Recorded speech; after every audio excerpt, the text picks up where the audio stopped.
Hello, everybody. Welcome to Afro Mavericks. And in this episode, episode 6, we are discussing the Luanda leaks. So there's been this massive cache of documents that has been released to the global community implicating Isabel Dos Santos in the looting of Angola. So my name is Mighty Jamie, and I'm joined as always by Mapaseka Murwa. You sound so serious. Like, hello everybody. I'm a serious person. What can I tell you? I'm a serious person. Alrighty. All right. So what is your take on this story?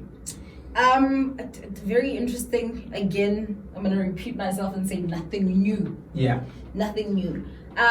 In terms of the relatives or family members of presidents, especially in Africa, benefiting from their family member being president. I just want to run through a quick timeline. So in 1999, President José Eduardo Dos Santos. Yes. I tried. You handled it. Dos I Santos. tried. I tried. You speak Portuguese. I speak a little bit of Portuguese. All right. So 99. I went to school with a lot of Angolan kids. Yeah, and they told you la la san. No, I was listening. But all right. I was listening.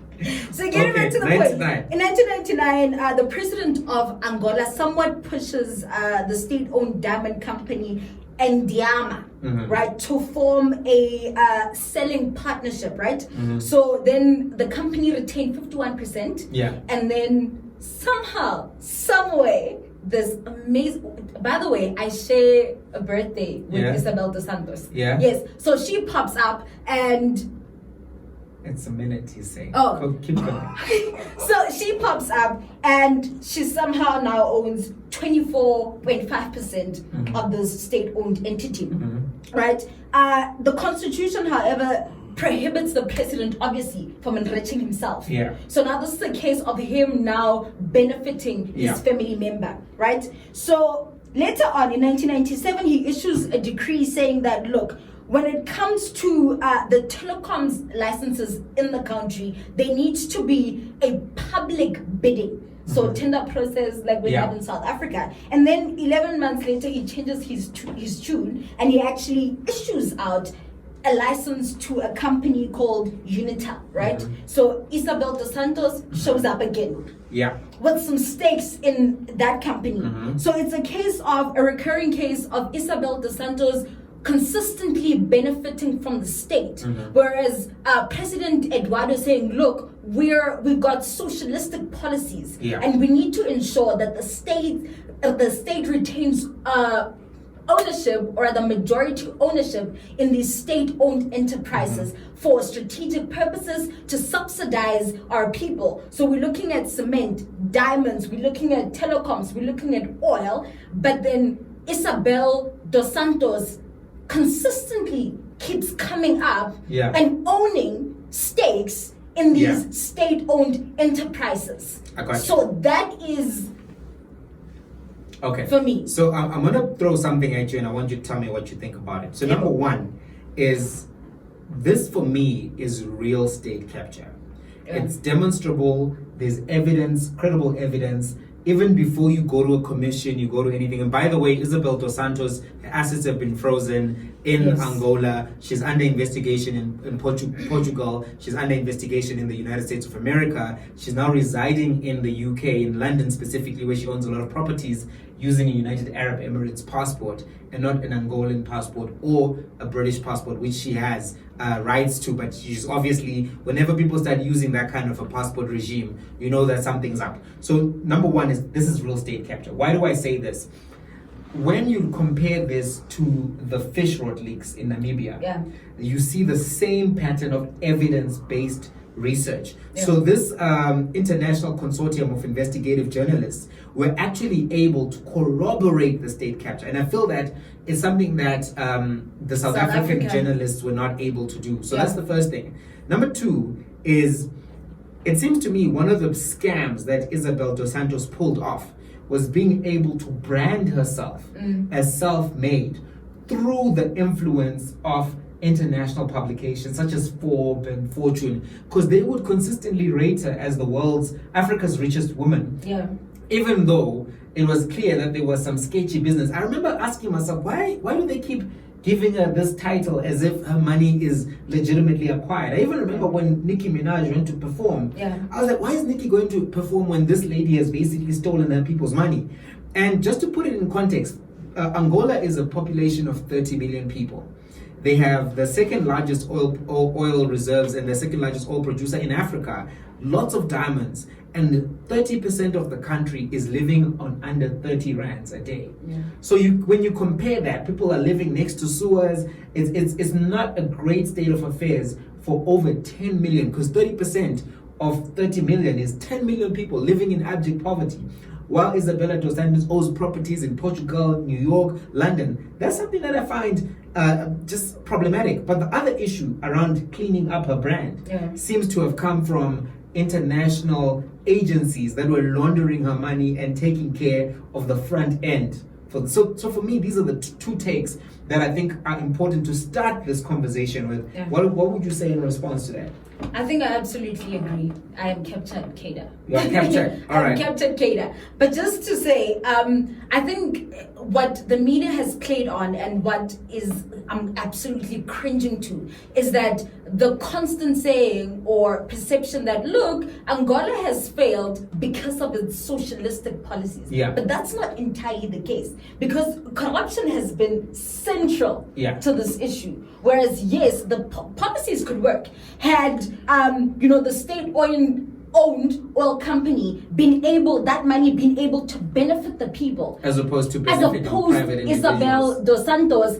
Apparently, she's actually taken over 5% of the annual GDP out of the country into her own pocket. GDP, not even like we're talking serious numbers here.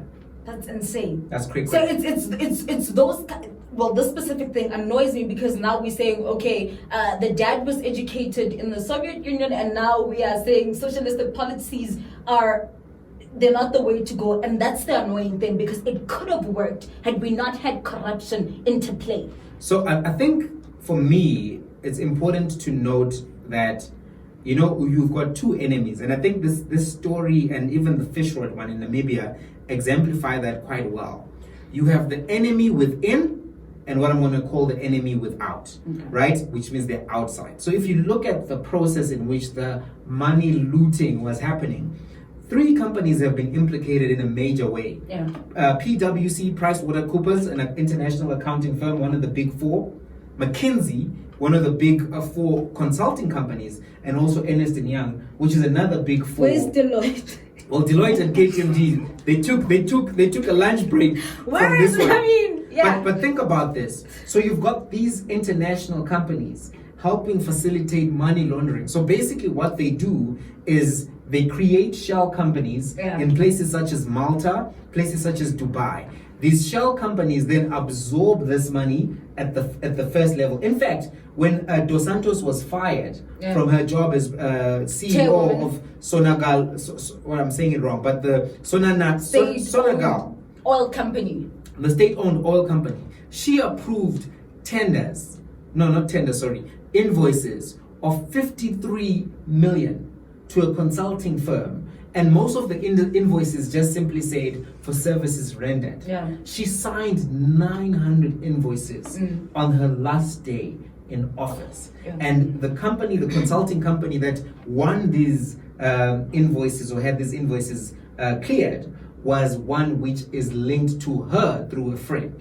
So now people are saying she actually just decided she needed some liquidity and transferred money to those accounts. But when you look at it, you've got, for instance, these consulting firms, right? McKinsey was implicated in South Africa. What do? They distance themselves. They're like, we don't know anything. And this is what PricewaterhouseCoopers has done as well. They said, look, we'll distance ourselves. We're no longer going to deal with Dos Santos. But you've been dealing with her since 99. McKinsey's been dealing with her since 99. So now, 21 years later, what good is it for us for you to say, well, we distance ourselves and we'll cooperate with investigations? You know what this reminds me of? Steinhoff. Exactly like Steinhoff, the way ENS Africa was like, oh, but we don't know anything. Some companies say, what? It went to where? The Netherlands? No, we don't know anything about that. So it's this recurring problem of private sector corruption, where no one is but holding it's linked. them Do you see? Because accountable. now it's not like the private sector corruption is just them taking, money out of the private sector and going with it away, which also is wrong. But the money is actually flowing from the government to these accounting and consulting firms and out of the country to locations where it cannot be extracted. So even when you think about Davos is in Switzerland. And the Swiss are one of the biggest, banking institutions that handle this, these monies that cannot be extracted from the country. So all of this for me was just more insight into how problematic, this illicit flows of money from Africa to, especially the UK and the EU as a region are happening. I think it's just a matter of we need to find, or rather countries. How? Mr. Producer, what is going on? The phone be ringing. What's happening? All right. The phone is ringing. That means we're close to wrapping up. What are your thoughts? You know what I'd love to see? I would love to see there be some sort of accountability on the side of the private sector, but I would love there to be some sort of I need a word, not ad hoc committee, but some kind of structure that is dedicated to holding these consulting firms, these law firms accountable specifically for these kind of crimes where you're taking money from the government, where you know that this money is from the government, but you're just like, I don't know what you're talking about. I think there should be some kind of a fine. What do you But like, here's the thing. We've seen a trend in this. Yeah. When you look at the Enron case with Anderson, the firm, when you look at state capture with KPMG, when you look at the trillion with Eskom and McKinsey, it's a recurring thing. It's nothing new. And who holds the people that are supposed to hold people accountable? Because firms are supposed to hold people accountable from an accounting perspective, in terms of accounting the rands and cents. So who holds the people that are supposed to hold people accountable? That's why they should Who watches be the watchman? structure. So I think there should be like some kind of a fine. The challenge, I mean, like if you are caught in this kind of activity, there should be like maybe some kind of $100 million fine levied internationally, so that the American branch can't say, well, that was McKinsey, Namibia, in South Africa, exactly, because that's been a thing. Angola, it wasn't us. We'll restructure that particular division because there's a lot of interplay between all of these offices. But unfortunately, the way things work is that the bankers and the financiers and the consultants, they control the world of global finance, and that's why all of the presidents, CEOs go to Davos to go and like take part in the circus. So they have the power, unfortunately, and not the politicians and not the masses. And they that's also the fund challenge. their political campaigns. True. So we're going to have to leave it there. We're going to keep it short. We We're gonna kept keep it sweet. short. We're Yeah. gonna keep it sweet. All right. So subscribe, like, do the things. Till the next one. Peace. Goodbye. Yes, sir.